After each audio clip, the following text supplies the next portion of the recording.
welcome, Hannah. So great to be here with you. Yay. Amazing. I've got my headphones in. I just want to make sure you can hear me okay. We hear you great. Great. Hear you Perfect. great. Let me so first this sort of informal introduction. Hannah and I were in a business coaching course together last year, and I was just really taken with Mm. Hannah's hmm, power and energy and Mm. like take no garbage. Sounds about right. Sounds about like right. yeah, yeah. And Hannah was in a pivot from doing things kind of a corporate way to doing things a more authentic way. And maybe you'll share more about that after we get into it. I'll read your formal bio, but I just wanted to Cool. sort of position for people who you are to me. Yeah. Thanks, Alice. Thanks so much for that. Yeah, you're welcome. So of course I scrolled away from the appropriate document. Here it is. So Hannah, is it Demuth? It's Demuth, right? Mhm. Okay. Yes. Hannah Demuth is a somatic therapist and founder of Vibrations Company. And Hannah is a double certified trauma informed somatic practitioner, yoga teacher, and speaker. With a background in high level sales and a personal journey of transformation, Hannah now helps people reconnect with their bodies and release anxiety through somatic healing, sound therapy, and mindfulness practices. She's facilitated workshops for companies such as Porsche, Sephora. Is that even how you say it? Yeah. Yeah. Yeah, and Benefit Cosmetics, and is passionate about creating spaces where individuals can cultivate peace, purpose, and authentic connection using creativity as medicine. So you've offered some great questions here about um, what our audience can learn. And first, just like a little bit about your story, because I I know you started in one world and you're like shifting to another world, and like what was all of that and why? Yeah, absolutely. I first off want to just say hi to everyone who is here live. I'm glad and so grateful you're dedicating your time and energy, which is such a precious and finite resource, investing that in yourself so you can help your community. And those of you listening, or those of you that might find this days, weeks, months from now, I just want to acknowledge like you investing that resource in yourself. So starting there. For those of you I haven't had the chance to meet, my name is Hannah. I am born and raised here in Tulsa, Oklahoma. I use y'all as an adjective and a noun, and I personally don't have a horse or any of the stereotypes of living in the Midwest. But I'm incredibly grateful to bring somatic work to a part of our city that learning how to be in your body, learning how to listen to your body is not super common. And so I found these practices a few years ago when there was this thing called COVID-19. I don't know if you've heard about it, but it like totally changed my entire life. And at that point, I had been climbing a corporate ladder. I had been checking all the boxes, and I would never tell you I was stressed or anxious. I would just tell you I was really busy. Mm, And that was really starting to manifest physically in anxiety. And I was getting diagnosed with a couple different anxiety disorders. And as someone who is fortunate enough to have a great family, my health, access to the resources to cover my rent, or go get a coffee or go have lunch with a friend, I couldn't understand why I was so anxious. And it didn't logically make sense. And so I started doing a lot of inner work. As I'm sure most of us listening to this, you're somewhere on a journey. And I started to learn quite a few things. And I had this sneaking suspicion that I wasn't the only one. So at that time, I was sharing what I had learned through my old real estate Instagram. And that is what started my entire business. And so I never thought I was going to be a coach. I never thought I was going to be a mentor. I have always been the friend that you call when you need someone to listen. And so mhm. I was having women reach out on social media and say, oh my gosh, me too. And oh my gosh, I haven't thought about it this way. And that's how my mentorship business started. So High Vibrations was built out of really a passion of me helping myself. And I combined practices like sound healing and somatic work, which we'll probably get into what those words even mean here in just a Mm, second. But I share the tools that help me. I genuinely believe they save my life. And just starting to realize that I can't be the only one and making it accessible. And that's why I'm here. So great. So great. Well, I love any I love any story of self-discovery. Mm. Like you think you're one thing, but actually you learn that you're something else. And it's so, so fun to see you be yourself. Mm. Yeah, giving ourselves permission to be authentic. And maybe the precursor to that is figuring out what that means to you because it is a little different for everybody. But when we unknowingly shine our light, we give other people permission to do the same. Mm, so great. So great. And I'm going to be teaching at 5 o'clock about a little bit on finding your own, right? Your own unique Mm. contribution. So cool. So great. Yeah. So, okay. So this is such a great question. Many of us live in constant fight, flight, or freeze without even realizing it. And I'm going to add, especially those of us who are paying attention to the political moment. How can someone begin to recognize when they're stuck in one of these states? Absolutely. The first step to understanding anything is awareness and just being able, you cannot be present and be on autopilot at the same time, right? In theory, that's my Yeah, personal belief. And that's cool so enough. Yeah. if we follow kind of that train of thinking, then we realize one, am I living in autopilot or am I being a little bit more aware? Am I being a little bit more present? And if we can start to have that, like just a little check in with ourselves, like if you've driven somewhere and you're like, how did I get here? That to Mm-hmm. me is my sign that I am an autopilot. And then that is my sign, my little flag that, like, oof. I must be a little dysregulated, or I must be, for me, it is flight. That is my home away from home. I have been conditioned my whole life to live there versus feeling regulated. And so when I have those moments of just my little head in the clouds, or I've been scrolling on social media for a little longer than I want to, that's my cue that I'm just shifting to autopilot. And I use that cue, or you can call it a trigger, to then set myself and ask myself, okay, I have the awareness this is happening. And I'll be honest, sometimes I just keep doing it. I'm a human being. um, but then I also start to ask myself, okay, what do I want to do to get out of this state? If I feel like I'm fawning and I can't set this boundary or I can't ask for what I need, how am I going to shift this? Or if I want to fight somebody, if there's a physical response to elicit, how can I step down and begin to de-escalate this question? It starts with just even knowing that it's happening. And that awareness, I know it sounds like maybe simple, like, oh, yeah, duh. Yeah, yeah. But it's not, especially if you're living in a constant state of being dysregulated. Just listening to this, just us having this conversation will cue somebody to potentially start to think about this in a different way. And that is the first of a few steps, but I feel the most important. Mm.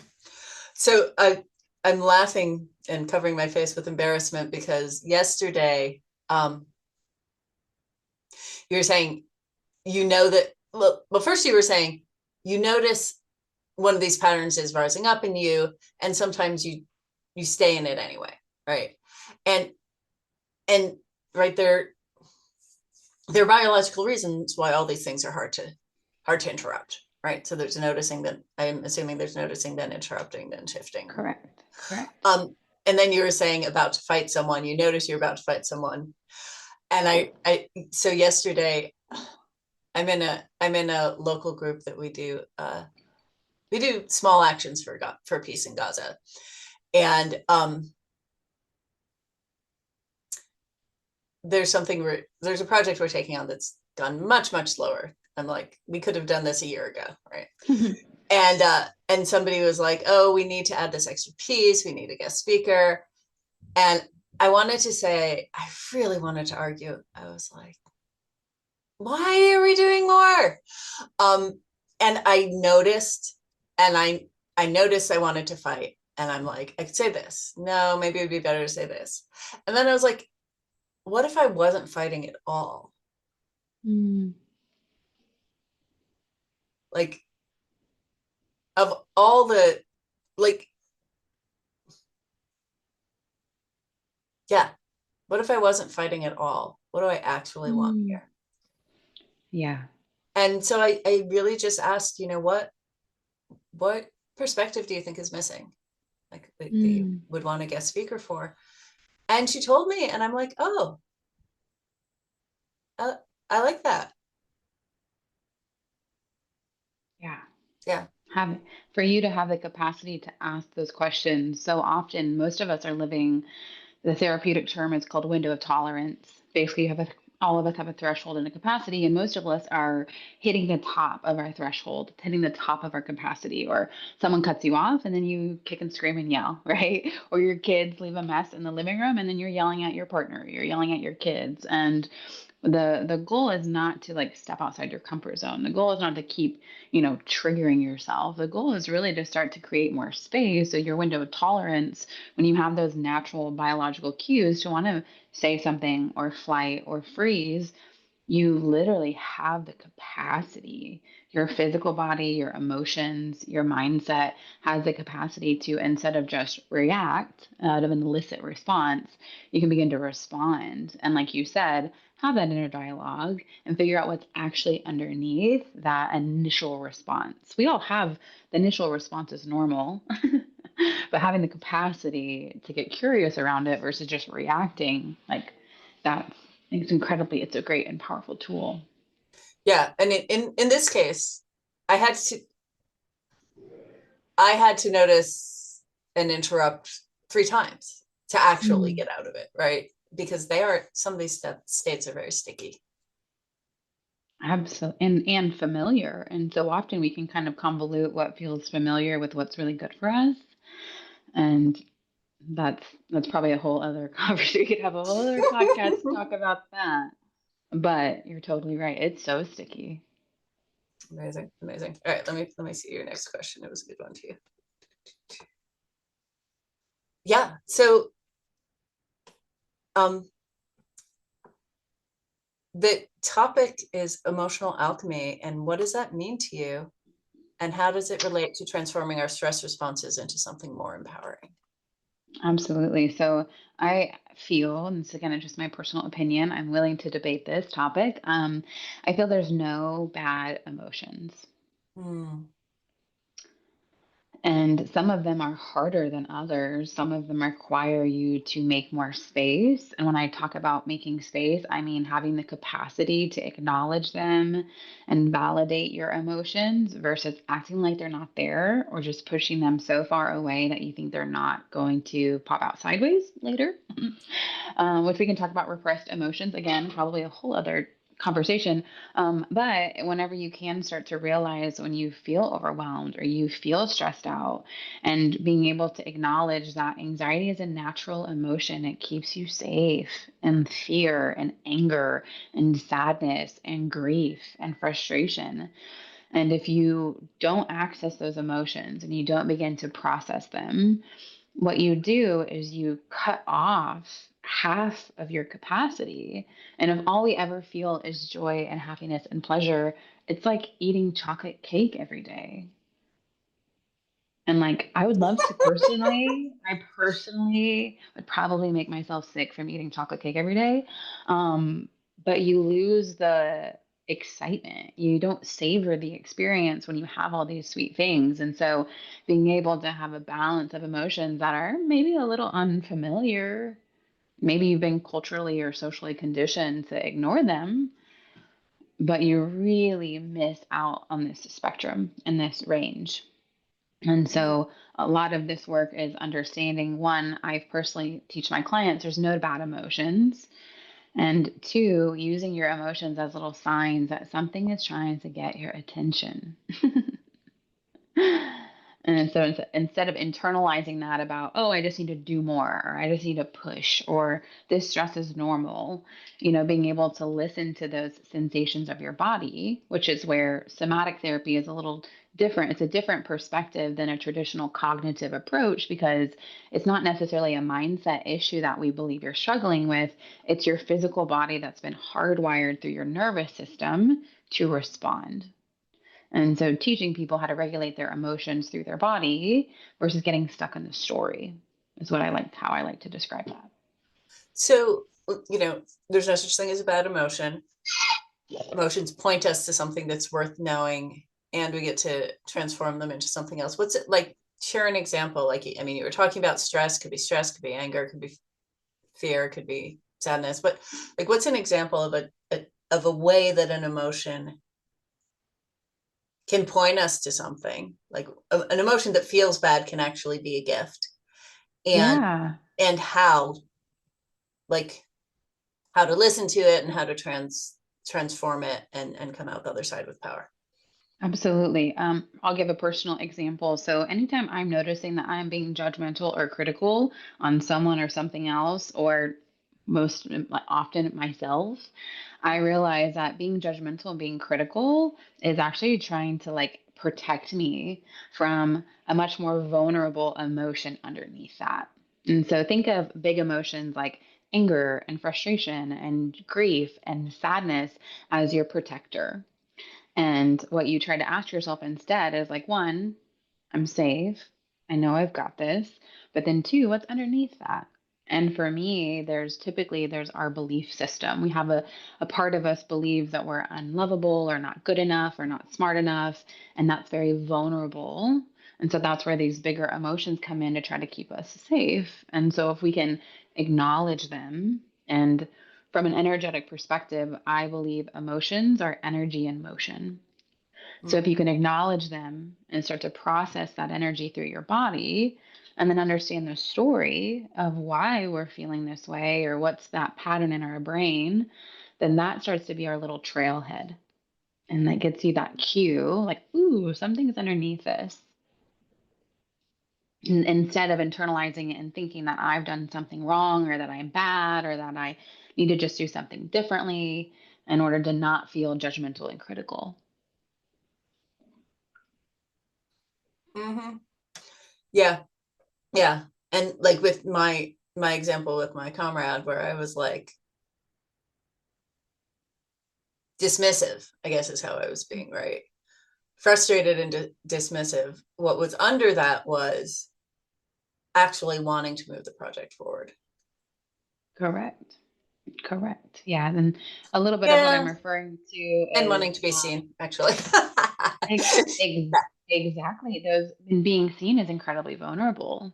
And so that's your little cue like, oh, my vulnerability is actually trying to be protected by being a little dismissive or being a little critical or being a little judgmental. Anytime someone's defensive, I'm like, ooh, there's something under there.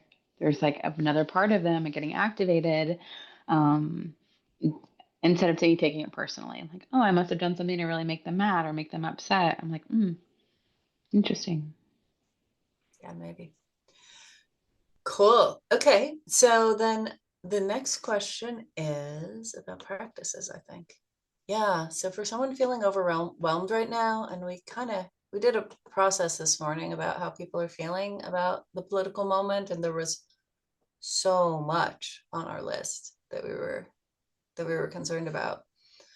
So for someone who's feeling overwhelmed right now, what is one simple practical tool you'd recommend to start soothing their nervous system in the moment? So I'm going to give a 1A and then a 1B. So a 1A, Are there? getting your bare feet in the grass. Mm, It sounds incredibly simple, maybe even a little rudimentary, but if you have access to being able to be outside and if you have access to grass, putting your bare feet in the grass, standing, sitting, I challenge you, 5, 10 minutes if you can. More would be fantastic, but grounding, I won't geek out in the science. There's a lot of research online. You can do that if you'd like. But being able to be grounded in these times is, for me, prerequisite. It's a non negotiable. And taking that very literally, getting your bare feet in the grass. So that's 1A for those of you that are like, I live in a city, or I don't have access to that, or I don't have time for that. I'm actually going to demo. So the next option is called arm swings. And so what we do here is, you don't have to do it, you can just watch me. What we do here is we stand I have my feet a little bit outside my hips, and I'm twisting from my trunk. And so instead of my shoulders like this, we're Mm. just twisting from the trunk. And when we let our arms be really heavy, we start to shift and down regulate our nervous system. Now, people ask me, okay, Hannah, how long do I need to do this? And as long as you'd like. So some people like to set a timer. Some people, I personally like to put on a song and I'll go for like the entire song. But arm swings are my personal favorite. It's a practice I teach literally every single client. I'll teach someone in the grocery store. So, arm swings for a couple of minutes. If you can do that while your feet are on the grass, it's like leveling up. So, And what does it do? Like for those of us who didn't try it yet. Um, yeah, so arm swings down regulate your nervous system. And so, your nervous system, for instance, if you are in a fight, you're up regulating your nervous system. You're building heat. You're wanting to protect yourself. And so, in order for you to start to down regulate that, in order to getting into your window of tolerance, you can take a slow, deep breath.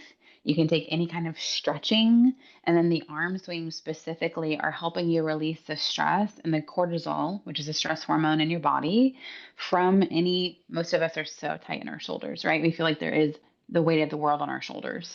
And so by moving your body and slowing down your breath, you're starting to decrease your stress hormones and literally allowing the stress and the tension from a physical level in your body to release down your arms and down your fingers.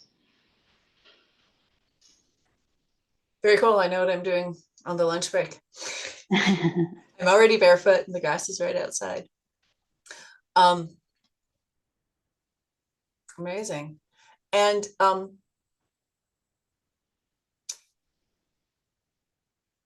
can you share like a success story of a client who came to you with a lot of overwhelm and fear Mm, and stress and like transformed that and was able to be present in their life? mm. Absolutely. When you asked that question, the first client that came to mind, to protect their privacy, I'll call them Sarah. Sarah came to me just chronically anxious. She had tried all the traditional measures of talk therapy and medication, all the very logical cerebral approaches, and she felt that she was never going to be able to drive comfortably on the highway. She's a single mom of two kids. So just the chronic worry of her kids and housing. She didn't have stable housing. And there was just a myriad of ways that were really bleeding into her instability in her life. And she came to me wanting to do something different. And so together we started to teach her her own body and nervous system in a way that she could begin to understand her patterns and when the pattern started to have a little bit of clarity, she could start to remove her story of her being bad or her not being good enough. And she had also experienced some really traumatic events. And so, helping her physical body start to heal from those experiences and starting to let go of some of those stories, a lot of the anxiety just started to melt away. And she ended up during our time together moving, and the house that she purchased was not in the condition that she had thought it was going to be. And so, for a single mom of two kids to move out of the city into her own place and to take care of herself and to be able to navigate, it's really hard what she's going through right now. And for her not to crumble and her anxiety and her panic attacks to not come back, and for her to be able to feel sad and a little scared, but also to be able to take care of herself through it. I vividly remember one time in our session, she looked at me and she was like, "This is helping me change my legacy. Like, this work is helping me change my relationship to myself and my kids and what's next." And like, had you told me just a few months ago I'd be here, I just, most of my clients don't even know how good you can feel. They don't even know that it's possible because it's so normal for them to feel anxious and overwhelmed. And I've told her, I just saw her yesterday. I said that is so inspiring, and we're not even done. We're like halfway through our time together, three-fourths of the way through. And so I told her, this is really just the beginning. And time again, I see women when you can begin to trust yourself and you can begin to listen to your intuition or your spirit. Um, no matter what happens outside of you. I've had clients go through divorce, I've had clients lose their jobs, I've had clients just go through really hard things and come through that healthy and happy and taking care of themselves versus letting that be the thing that just crumbled their entire lives. I see it literally time and time and time again. Mm. Yeah. So what I'm hearing is developing that resilience so that what happens to you doesn't define you, doesn't, Abs- yeah, that there's still yeah. a you there, right? To meet it. Absolutely. Well, Mhm. and the waves of life, I jokingly say, I used to have clients and they'd come to, work with me and they'd say, "How many sessions?" I say, "What? How many sessions till I'm never anxious?" And I just would say, "Oh, babe, I wish I could tell you 10 sessions or you'll be healed. But what I can tell you with certainty is that it's not how do I not ever be anxious again, but how do I live a life where I'm no longer controlled by this anxiety or this fear or this insecurity." And it feels so good when the wave of life comes and instead of just white knuckling it or letting it just topple and crash, turn everything upside down, that you can like ride it and not only like go with the flow, but like be like, this actually isn't that, this is kind of sucks, but this isn't that bad. Like, okay, cool. Like that trust, and by trusting yourself, it's you're like, I can do this. I can figure this out. Amazing. Really, really cool. All right, Hannah, tell everybody about your free gift. Yes. So it's funny enough, I talk a lot about these body-based practices and then I spend these, sessions intellectualizing them. I know I showed you the arm swings, but I really like to give people an opportunity to experience it themselves. And so anybody who's listening to this live or the playback, I invite you to offer just a free session. And this is a free assessment session. And what we do in the assessment session is we, one, assess your nervous system. The reason we do this is so you can start to have an understanding about your unique wiring. I then create 2 to 3 custom somatic exercises. These are simple, they're easy, they're effective, and they're totally free. You do them anywhere at any time to help you start to regulate yourself. And this is the really practical application. This is the how.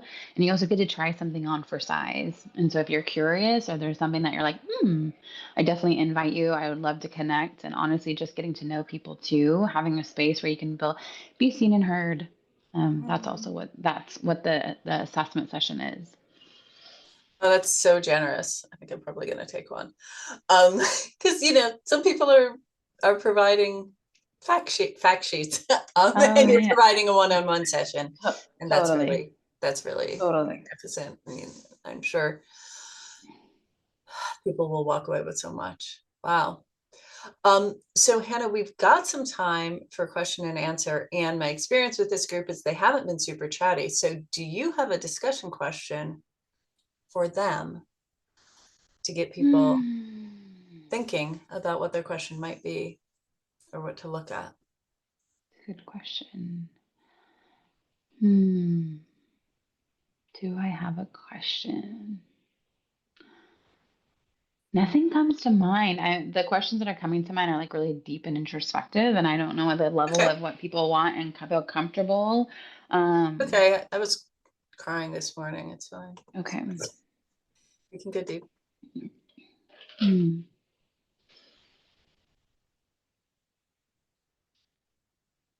A lot of the question I asked this question in my first session with my clients, and the question is, what does it feel like to be safe in your body? Or if you could Mm, describe, or if you could define, or if you could have a lot of clarity around what it is like to be safe or at home in your body, what would that look like? And those of you are welcome to like maybe contemplate, if there's something that comes to mind. Um, a prompt for that. And it's more like an open-ended question. Those of you are like welcome to share in the chat, or maybe you just kind of take that with you. Um, but really starting to define what that looks like for you. A way to do that is thinking from like an adjective or like a sensory experience. What feels safe and at home is often a great first step or a great cue. So, mm. Well, Pam has a question. I'm going to answer Mm, Hannah's question for me, and then we can go to Pam's question. yeah. Or I guess we Yeah. can also see if anybody else has answers to safe, but this is a really interesting question Pam asked about fear of feelings. So for me, safe feels quiet and still. Mm-hmm. Like that's how it feels in my body. Mm-hmm. And my body is quiet and still. And a quiet and still environment can be a source of that, but it's not the only possible source. But yeah, that's how Mm. fully feeling safe is alien to me. Wow. So people are, yeah. Yeah. So often when I ask that questions, most of my clients are like, I don't know. I or I've never felt safe or I can't cognitively recall a time. And I really ask that question so we can start to be like, oh, no wonder I'm stressed all the time. No wonder I'm anxious. No wonder I'm, constantly scrolling social media or soothing and coping in some way that I probably isn't the best for me, but I do it because it feels familiar. And you're like, oh, that's because I don't always feel safe. Or I don't even know what that is. Or And even have a touchstone. I mean, I've definitely got a touchstone. I'm thinking of being, I mean, I was sitting in my mom's lap her last day, right? Which mm, was last year, but not really, but like until she lost the strength to have me sit in her lap. And I was definitely mm, bigger than her. But when I was small enough to really fit on her lap, like maybe 10 years old, 8 years old, and she would hug me and kiss my head. Like that's a real touchstone. Like I know not everybody mm, has the mom I had, but mm-hmm, yeah, I can call it up. I can call up the feeling. But mm, I'm hearing from a number of people that maybe that's not accessible. Lynn, but absolutely. when my breath is relaxed and consistent, when my brain is relaxed enough to start having spontaneous creative thoughts, really great. Absolutely. You can't create if you're in survival mode, it's very hard for you to access creativity. And so letting that also be a cue about like, oh, if I'm being creative, like we're in that flow state and we're beginning to feel a little bit more grounded and a little bit more regulated. So Hannah, I totally made up that they wouldn't have questions, and people have so many questions. um, so from um, from Pam, we've got, Okay. can you talk about the fear of feeling it all, that habitual guarding, keeping things at a distance? And Pam, Mm. do you want to do you want to have a conversation? Do you want to be spotlit and talk with Hannah? Yeah, Okay. why Julio, not? you get a lot that way. Julio, will you spotlight Pam? Let me see. Am I looking right? There we go. Go ahead. Hi, Pam. Hi. It's so interesting that I just zoomed in the moment that I did because I just did a meditation session, and just before the meditation session, I mean, I've been a Buddhist practitioner for 40 odd years, and the first wave I had was, why is it so hard to just feel? Mm. And then practiced with that and worked with that in in all the wonderful ways of my meditation session. But then there's still this habitual, I realize there's this habitual guarding that I do, Mm. which for me is very physical because of my body issues going on. I have lymphedema, so I there's a numbing thing that has to happen in order to just be. And so there's this real juxtaposition of in the moment of pushing things away and then wanting to open up and feel, Mm. and then the whole that whole understanding of uh, that's what's going on, is this teeter totter thing or balancing thing, and Mhm. what gets blocked off when I numb out, and Mhm. and what I lose and can't do in the moment because I'm not feeling, and it's very Yeah, kinesthetic. definitely. Definitely. It's always that. that I call it harmony, right? Or that balance. And sometimes balance we think looks like this, but I really feel like it's like this, right? And then we're just Yeah. kind of ebbing and flowing. And when one, this question is so common, like, what about the fear of feeling at all? Like, what if I feel too much? Or like, what if I start to like sit with my anxiety and I get in a panic attack? Like, those what And you ifs, can't right? stop it, and you can't stop it. It's like there's this feeling of you got to keep guarding and holding because if you let go, uh-oh. Absolutely. One, I think through the lens of, socialization, talk a lot in my clients around like, okay, so how were you raised? Were you raised where your big emotions were welcome? Or I was told that I was too much. I was told that I was a drama queen. I was told to stop crying. And so, if that's for me, my experience, and I was conditioned that way socially and culturally for my entire upbringing, I'm going to naturally have this story that's deep subconsciously that like I can't feel and I just need to shut it off and feeling is too much. And so when we start to have that perspective of like, oh, that's how I've been conditioned this entire time, of course I'm going to feel this way. Like that's that awareness piece of like, oh, that makes sense. And whenever I work with my clients, we do some processing around like, okay, can we invite the part of you, your guarder, like you mentioned, this protector part, this habitual guarding. Can we metaphorically bring that part of you to the table and have a dialogue with her and have a conversation because she's just trying to keep you safe? And that part of you doesn't know that the capital S self, your highest self, your most authentic self, whatever words you like to use, has actually got it and has some tools and has some capacity and has a threshold because that protector part is stuck in that old story about the last 20 years you were taught this thing or from that one person. I can still hear that teacher that was telling me those stories and I'm like, oh, she believes that. And I haven't ever challenged or encouraged a safe space for us to have that open dialogue. And that's where working with a practitioner can be very healthy because you can have that space and having someone help you facilitate that inner dialogue. And then coupling that with, from a sensory experience, if your chest gets tight every time you want to cry about anxiety or overwhelm, instead of suppressing that, having a container where what if we lean into that a little bit and we do let it just turn up that dial a bit with our grounding practices afterwards and start to, they say complete the stress cycle. That's in somatic experiencing training. Your body is having these cycles. And if you can begin to complete that, you can start to dissipate and deactivate the hormones of stress in your body versus shutting it off because that stress cycle doesn't go away if you just stop logically thinking about it.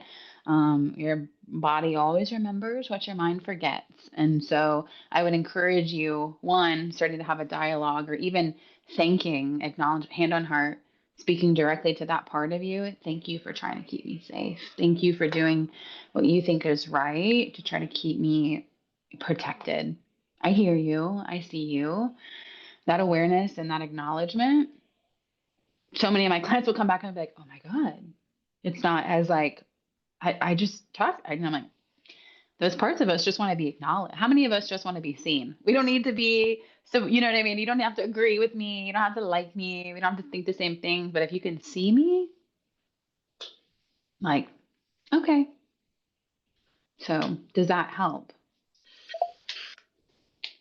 Yeah, that was a nice little window opening in my brain, in my mind, Absolutely. of talking to the protector. But then I want to tell them that they're not, 7 years old anymore.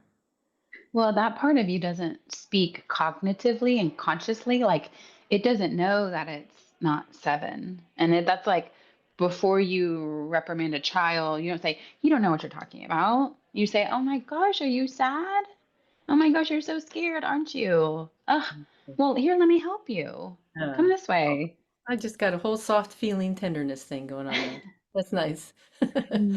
Yeah, and so often we're reparenting our own inner child in a way that our parents didn't have the tools, y'all. They were just like keeping us alive. And so they might have said, "Well, you need to get your ass up or you need to come this way or you need to stop crying," but we realize through a lot of science now that it might not be the most effective way to manage little one's emotions. Right. So I encourage you to try some of this on for size. I tell people do your own research, but figure out a way that feels good, figure out some practices. And of course, you all have my contact information. So I tell people, like, you're not bothering me, you're not a burden, you're welcome to reach out. I am offering these free assessment sessions to anyone who joins, and that's an open invitation to do what feels good for you. Yeah, and that's fascinating. The whole go through the whole stress cycle. Oh my gosh.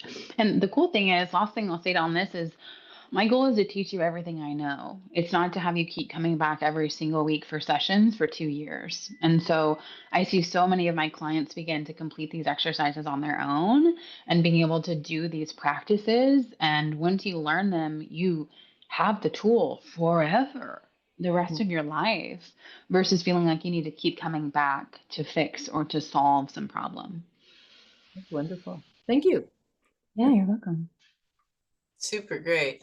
Okay, we do still have room for Julia's question. Julia, it's up to you. You're still here. Do you want to come off mute and ask your question directly to Hannah? And you don't have to, and you can. Okay, there you are. All right. Julio, can you unspotlight Pam and spotlight Julia? Yeah. Sorry, I got confused because there's a Julio and a Julia in that question, in that sentence. Go ahead. I was just curious because I have migraines and fibromyalgia, and I was just curious what you might know about emotions making those things worse in any way, and what can help that.